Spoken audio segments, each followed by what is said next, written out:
Good day, ladies and gentlemen. Welcome to Drugs on Property. And it's that time of the year again. We've tabulated all the figures and sales statistics for 2020, so I can finally tell you what happened to the property market in Welgevonden during 2020. First, let's just look at the national trends. House prices are still not growing and still declining in real terms. It has had a nominal growth of 3.6% in 2019. In 2020, it was down, so it only grew by 2.5%. So still under inflation. And 2020 was a horrific year for all of us. We had lockdown. Some of us even lost loved ones. So it's a completely unique year. So it's very interesting to analyze what the property market did in reaction to that. We had a sort of a slow start like we usually have in Welgevonden in 2020, and then the pandemic hit, and for months we were locked down and nothing was happening except maybe one or two transactions where contracts were done subject to viewing, so that's also up in the air. So it didn't look good for Welgevonden after the first semester, low sales, and prices have declined once again. If we looked at it historically, after 9 years of solid growth, between the market turned in 2018 and 2019. In retrospect, the peak of the market was in 2017, but in 2018 and 2019 combined, Welgevonden's prices, one must say, after 9 years of steady growth, dropped by a total of about 12.4% during that year. Now, it looked like it was going to drop again after the first semester of 2020, but once we opened up and were allowed to work again under, I think it was level 3 restrictions, Welgevonden staged a remarkable comeback, and there was a whole slew of transactions. Now, if we compare it to 2019, we've had 44 transactions.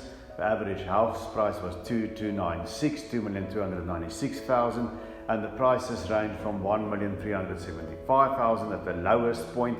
It's one of those properties you rarely find that's very small with a lot of work to be done, and all the way to the top end that was 4,950,000.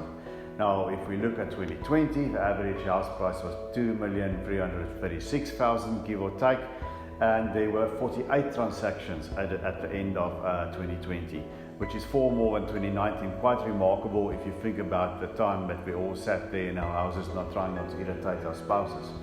But that's what happened, and the house prices the average house price in Welgevonden grew by 1.8%. So that's nothing in real terms, but at least there wasn't another drop. So it shows you that despite these very, very difficult circumstances, in 2020 the market did remain resilient, even though it's still a very strong buyer's market.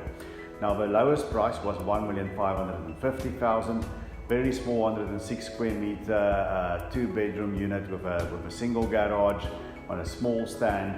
It used to be a part of a bigger stand. It was a unit that was subdivided, and the top end was only 3.7 million. We couldn't touch the 4 million mark, and that was your typical bigger house of over 200 square meters on a stand of over 300 square meters in Fynmore Street with above average finishes. So that was the range of it. And still we managed to have a 1.8% growth rate. Now, what I did notice that is in the trends in 2020, over 48 transactions, 52 were in the price bracket under 2.5 million. The majority of them sitting around the 2 million mark. There were a lot of 3-bedroom homes sold for just under 2 million and just over 2 million, 2.1 million, 2.2. The buyers had a very specific idea in their head of what they were willing to pay, and they had a budget and they didn't want to overextend themselves. So it's still a good buyer's market because we see the banks are just as willing to lend money. We have about an 80% bond approval rate, and then the prime rate is at its lowest in 55 years, 7%. Obviously there's not much concessions below prime, but that's a very low rate. So the bottom of the market, the top of the market was definitely in 2017, and it's hard to say because you always know these things in retrospect. I think that we reached the bottom of the market, and now is the time where you must not delay those buying decisions. What's going to happen in the future? Now the fallout of the COVID-19 pandemic continues. I think we're somewhere in the second wave. I think there's a third wave predicted, but you can check other sources for that. That's not my area of expertise. So I don't foresee an economic upswing. However, stock levels does have an influence. We saw high stock levels in the beginning of 2020. It's gone down quite rapidly. There's still sufficient stock, but there's not as many houses on the market. So, and what I've noticed here in the beginning of 2021, still too early to read trends, so suddenly there's a little bit of an interest in the lower 3 million bracket. Houses are starting to slowly move there again. So I think the top of a market is clearly under pressure, and the very in demand lower end of a Welgevonden market, let's say just under 2 million to about 2.5 million, it's got less stock. So I do think we'll see some growth in the lower bracket of the market during this year. Maybe there around the 2 million mark, where else at last year with a battle to fetch 2 million can maybe reach 2.1, 2.15 now. That's speculation on my part, but that's where the demand drives. So I think in the upper bracket is going to be under pressure, and here from the bottom we're going to see that bracket pushing up ever so slightly. I don't foresee any rapid growth in the averages of 2021. So what are the trends for the future? What can we do to ensure value in our property? Now there's a big trend that go towards working from home.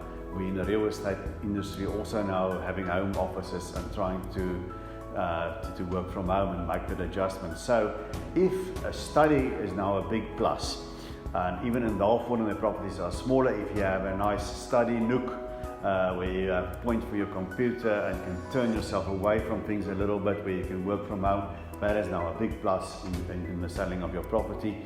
And luckily we do have Frogfoot, we do have fiber internet in Welgevonden already, so we can thank our blessings that we've got that, because that suits the era now perfectly. Then of course, as far as your marketing of your property goes, I've said this many times, people want to see as much as possible from behind their screens before they go out to view. So you've got to be with an agency that's in the forefront of technology. And then pretty still sells. Don't overcapitalize, but maintain your property well. Make sure your building plans are in order, and just make it nice. No cracks, no gardens growing out of a gutter, nice curb appeal, nice kitchens and bathrooms without overcapitalizing. Now, if you need advice, or if you would like to have this property report in written form, just drop me an email, drooks@meridianrealty.co.za, should be on the bottom of your screen. And also follow my Facebook page, Drooks on Property. I regularly update it with videos like these, as well as interesting articles on property and other information from wider sources than just myself or Meridian. So until we see each other again, stay safe.